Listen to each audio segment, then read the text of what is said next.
Hello, how are you doing? So this week's video, I want to talk about something a little bit different, and this is a book that I'm reading now. I can see this back to front. I don't know how you see it, and that says Older, Faster, Stronger.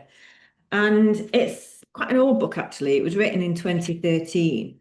And this sort of thing really appeals to me because something that's become increasingly important to me over the past 5 years has really been about giving myself hope. Belief is a better word, that life can just get better from this point. And that is really something that is so important to me. And that's something that's been really important to me pretty much since the time that I started going through menopause. And I probably consider myself on the other side of it, touch wood, you never know. And I do feel lucky that I don't feel like I have so many symptoms anymore. But even when I was in the thick of struggling with, the anxiety, the overwhelm, just that general feeling that life was hard and having no energy, something that really kept me going was the idea that things would get better and there would be another side and and a door would open. And that helped me because it helped me to accept that whilst I was going through the hardest parts and whilst I was probably the most frustrated by things that I couldn't change, that I wanted to change, it helped me to be a little bit more patient because it was about me having faith in the fact that whilst I can't maybe accelerate time and I can't take some things away, what I can do is hope that things will get better and that there are things I can do now that are going to support me for that time. And that's been a very important part of my own experience and the process that I've been through. So when I see something like this that's got a title that suggests that things get better in the future, then I'm all over it. And this is a book about running. So it's written from a runner's perspective. And we're not all runners and we don't all aspire to be runners, and that's okay. But what this book has helped given me an understanding of is that when we make fitness particularly a massive part of our lives, then the benefits that we get to reap are incredible. And the woman here, just to give you some context, she's a woman called Margaret Webb. She was 47 when she started to run. She wasn't what she would consider an athletic person. She was flat-footed. She got to 50 and decided that she wanted to become the strongest, fittest version of herself ever within a year. And she underwent things like VO max testing, DEXA scans, and also set herself on a journey where she went off and met other women who were running, but women who were in their 60s, 70s, 80s, and even 90s to see how that was impacting them, their health, their lives, while they were maintaining that level of fitness at that stage of their life. And what was quite interesting about most of the women that she met, they'd actually come to running later in life. And again, that's a really nice thing to know because most of us, and I include myself in this, we're coming to fitness, we're coming to strength, we're coming to running if we're starting to think about running. I know we've got some cyclists and people doing things like spin, but we're coming to these things at a fairly late stage in our lives. So to read and hear about women who have done the same and then gone on to break world records and compete in World Masters Games actually blows your mind in terms of me thinking, well, what is our potential at this age now if we really invest in it? And I think a lot of the things that she has found that she links to running would be true for anyone who is strength training. And but really going above and beyond just a base level of keeping things ticking over. People who are seriously trying to challenge themselves and push themselves. And because having that, being in that situation where you are challenging yourself and you're putting extra stress on your body in a physical perspective is a really powerful way to override some of the signals that our body is sending out that link to aging. And a lot of these older women have been studied in various laboratories around the world where people have wanted to know what makes a 90-year-old woman able to be a world record holding decathlete. I mean, I can't even throw a ball, I can't even throw an apple core in a straight line over my hedge. And what happens to their bodies when they pursue these extraordinary levels of fitness throughout their lives. So they've been studied, and what it does in a nutshell, and I'm not going to go into a lot of the detail, is it basically slows down by a dramatic effect the rate at which we age. And it even supersedes the fact that, or overrides the fact that our estrogen levels are declining. And that's really important because we already know from a scientific point of view that our body has a way to cope with declining level of estrogen. There are other hormones that our body, a couple of glands in our body can produce, our brain and our oh, it's gone out of my head, our adrenal glands can produce another type of hormone, which is called DHEA, which then gets converted into estrogen, testosterone, and other sex hormones that we need to strengthen and do the things that estrogen did when we were younger, like build bone strength, build muscle strength, build muscle power. But the only way it's actually going to do that is if we put that stress on our bodies in the first place by keeping pushing ourselves. And some of the women that she profiled are, or all of the women, I should say, were shown to be aging slower. Their cardiovascular fitness was the same as women in their 20s and 30s. Their muscle mass and their muscle health. So when we're older, our muscles get smaller, but they also get fatty fat. If we don't use them, they get more fat gets stored into the tissues. And these women who were doing serious training right into this age were maintaining the muscle profile of women young, decades younger, again in their 20s and 30s. So their muscles weren't degenerating in terms of strength, in terms of volume, in terms of makeup.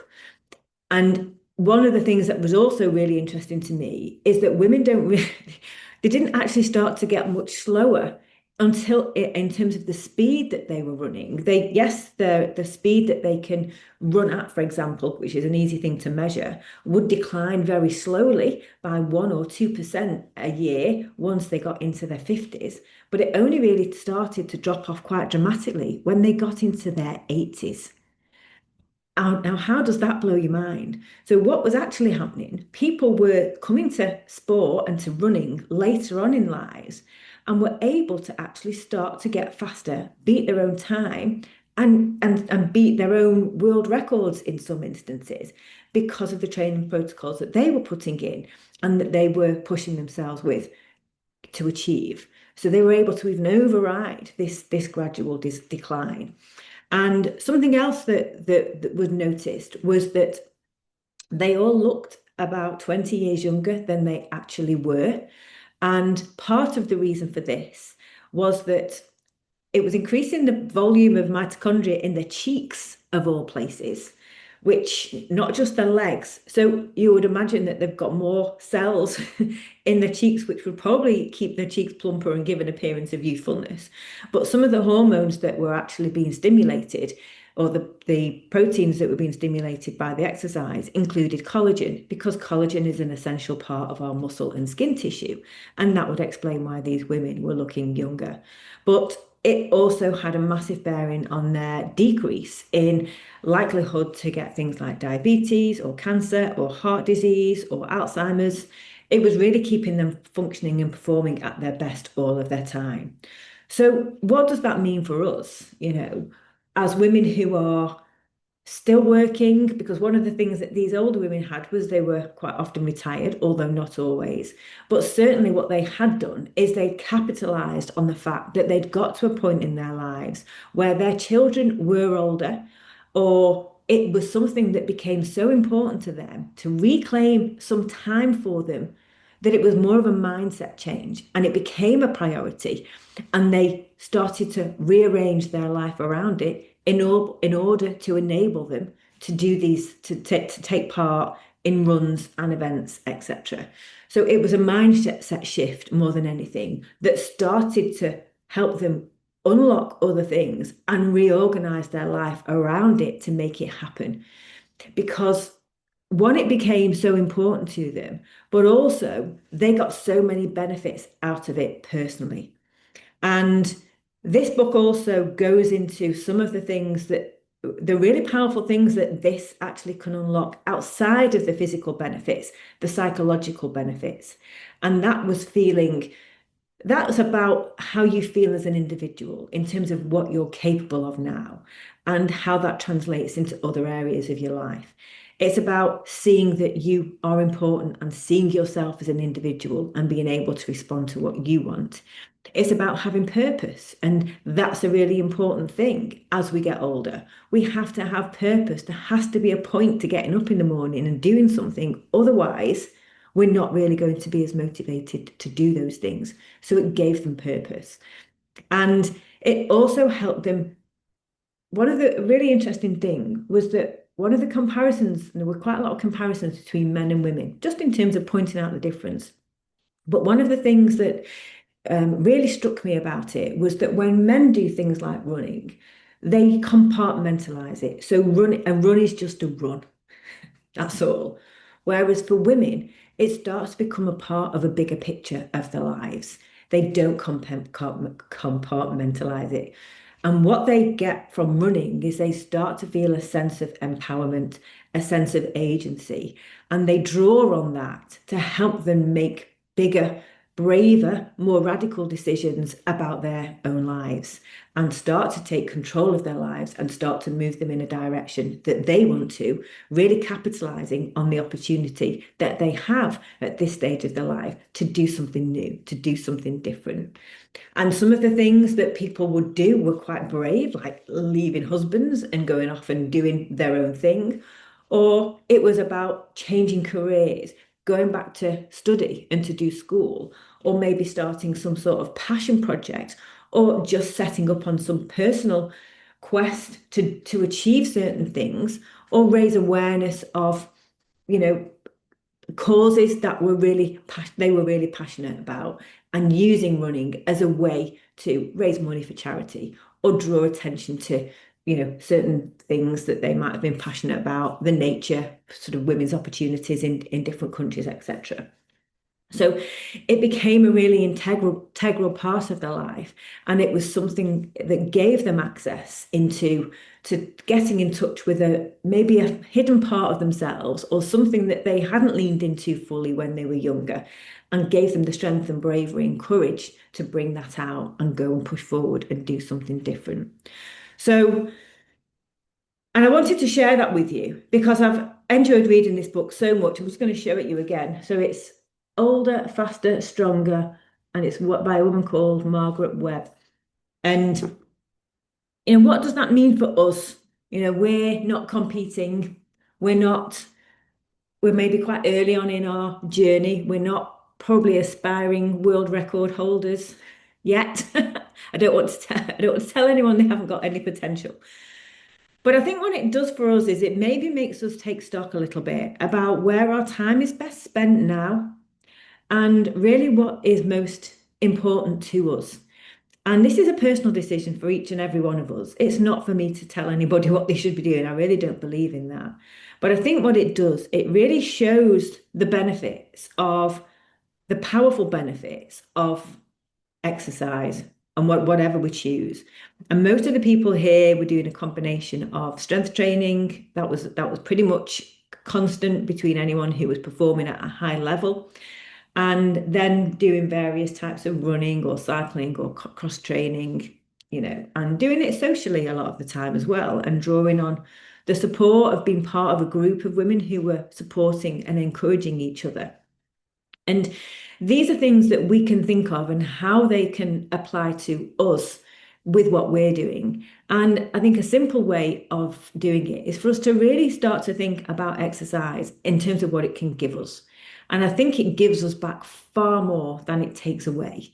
We can spend 2-3 hours a week, maybe a little bit more if we count going for walks, doing exercise. But if you think about what we get back from it in terms of that quality of life and that longevity and better self-confidence and maybe a more filling and fulfilling, more productive, more enriched life, well, then it pays us back 10 times for those hours in terms of the value of that. And that can make us change the way we think about how exercise fits into our life and how we prioritize it. So, sorry, that's my little alarms that I set off to remind me to do to do things, including press ups. So, lost my thread. So that's yeah. So where does it leave us? What do we take out of that? And the thing that is really important is the book was very was barely about food. And when it did talk about food, it's talking about food as fuel and talking about food as something that we need to use to support our body. And I think in my own experience, I've recognized that different people come at their health journeys at different way. Some people need to start with the food to get some basic nutritional principles in there to make themselves feel better, to maybe get some more energy, to lose a few pounds, just get some newer, better habits that they feel good about. Then they start to have some capacity to do exercise, which they can gradually build in. And over time, once you get to a point where the food is just happening and it's easy and it's automatic, you can very much start to shift your focus towards exercise. That's where I am now. And that's where I think I will stay or want to stay at the moment. I give myself full ability to change my mind, but only because I'm enjoying it so much. And I can see that, the idea of eating to support training feels very attractive and very interesting to me. And I can also recognize that I get so much out of training. And I think that can be really healthy when we think about the sort of culture or the society that we come through, which is very diet and food obsessed, because it starts to shift our focus away from food towards performance. And that performance isn't just about athletic performance and speed. It's up to how we perform as women in our 50s, 60s, and beyond in terms of how we live our lives. And that's what I think is really, really drives me at the end of the day. That's what it comes down to. Other women come into it from a fitness first point of view, and they really feel that they want to get fit and strong and do something proactive and do something that gives them a feel good. So they might start with exercise. And then once they're feeling so good about exercise, they realize they'll get more benefits from their exercise if they get their act together on the diet, because that's going to improve the performance. So neither way is wrong. We're all different and we all come to things in different ways. But certainly when we start to just get focused on exercise and how valuable it is, it really has a power to change us. And the hard thing is getting out of our comfort zone. And this is something I fully understand and fully relate to, because it's been very interesting to me to observe myself, how I've battled to go through my own comfort zone over the past few years. And when I became a personal trainer, I was motivated to do that because I knew I needed to work out. But every time I did work out, almost within a few workouts, I would injure myself. I'd pull a muscle in my back. So I would be out again, not being able to exercise for 2 or 3 weeks while that settled down. And then I'd start to exercise very tentatively again. And I'd get into a bit of routine and then I'd pull something else. And this was a cycle that I got locked into. And what happened then was I started to keep trying to go back to exercise, but my confidence was shot because I was terrified of lifting a heavy weight, pushing myself too hard. I didn't understand what I was doing wrong and I didn't want to injure myself. So I was frightened of my own body. I was frightened to move my own body. And becoming a personal trainer to me was a massive part of understanding how to exercise and how to support my body. And even personal training didn't give me enough information. So I did corrective exercise on the back of that. Because when we get to this age, when we've been sat at desks for longer, or we've carried a few children and God knows what's that's done to our posture, we don't move in a balanced way. And we have to understand that. So it's become a journey about me understanding my body. And I've had lots of injuries. And every time I have an injury, I learn a lesson about something I didn't know. And I've started to change my frustration around from injury to information. And that's helped me to get stronger and more resilient. And now when I injure or pull a muscle or get a bit of a twinge, I understand what to do about it. I bounce back a lot quicker. I know that I can pivot and do something else, work on a different type of a different area of my body or do a different type of exercise that's going to allow the one part to rest while I strengthen another part. And it's also taught me to appreciate the value of exercise and recovery and doing the things, not feeling that I have to be exercising all of the time, because it's really important now at this age, and I find this much more in my 50s than I did in my 40s, that I need time out to recover. I need to give myself a break. But so it's been a very slow journey that I've had to be really patient about. And that's been a valuable lesson.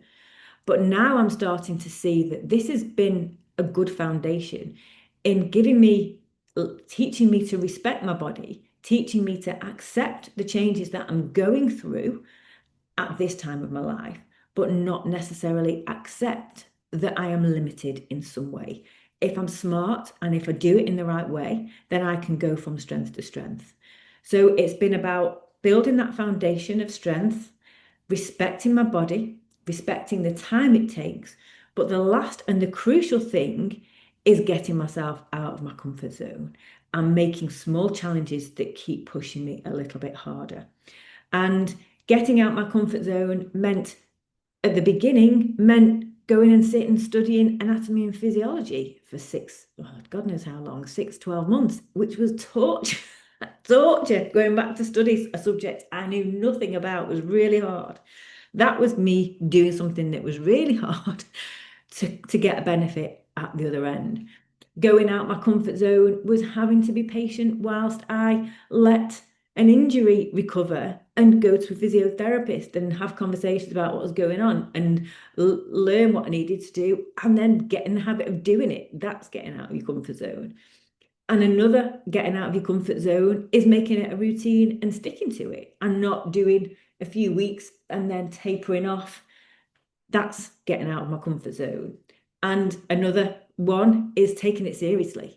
Because for a long time, I'm very lucky. I'm a personal trainer. I have a gym in my garden. I was doing exercises with clients, doing sessions with clients every day. And that gave me a bit of a get out card, if I'm really honest, because I was active, and yes, I would come in and I would push a few weights around and I was quite strong. But what I wasn't doing was following a structured program that was actually making me stronger. I was just sitting around at a fairly consistent level of strength, just playing around. So the next getting out of my comfort zone was about putting some structure, putting some discipline in place and teaching myself to do that and to have that discipline. And then the final part of getting out of my comfort zone has been progression, pushing myself a bit harder. And that's not nice, whether it's lifting. I hate glute thrusts with a passion. I just find them excruciating. And I'm sure that mentally I make it harder for myself by dreading it so much. But that's getting out of my comfort zone, is forcing myself to do something that I don't enjoy. Or having a weekend where I'll set myself a target to go on a 3-hour bike ride and then do an hour run. That's hard. That hurts. That's painful. And I'm never trying to break myself. I just want to say that. But, the sofa is always a very attractive place, isn't it?